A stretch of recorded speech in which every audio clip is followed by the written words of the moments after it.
Alors, nous allons faire maintenant le bilan de l'activité sur le TP sur les cosinus. Alors, vous avez tracé un triangle ABC rectangle en B et vous avez marqué les différents angles du triangle.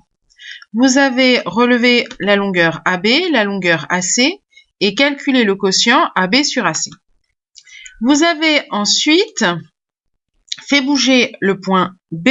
À ce moment-là, vous vous rendez compte que l'angle en A ne se modifie pas, c'est toujours là ici par exemple égal à 45 degrés, et on a les longueurs ici qui bougent, par contre le quotient lui ne bouge pas.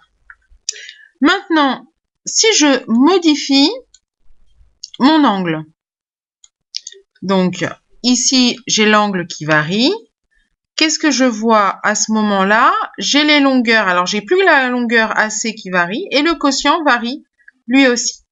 Alors, ce qui est intéressant à reconnaître, en fait, c'est que ce quotient, peu importe les longueurs, quand l'angle ne change pas, le quotient ne change pas.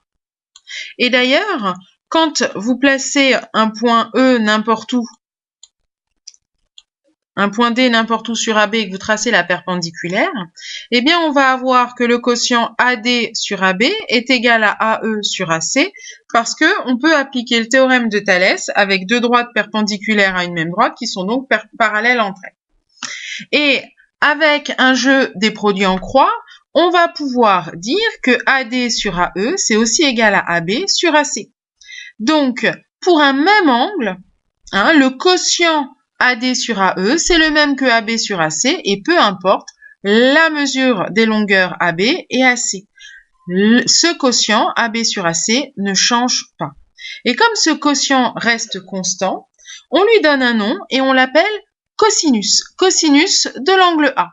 Alors dans le vocabulaire du triangle rectangle, eh bien, prenons par exemple dans le triangle ABC, comme on a un angle en B, le côté opposé à l'angle B, c'est le côté AC, on l'appelle l'hypoténuse, eh bien, le deuxième côté de l'angle A, c'est celui qu'on va appeler le côté adjacent.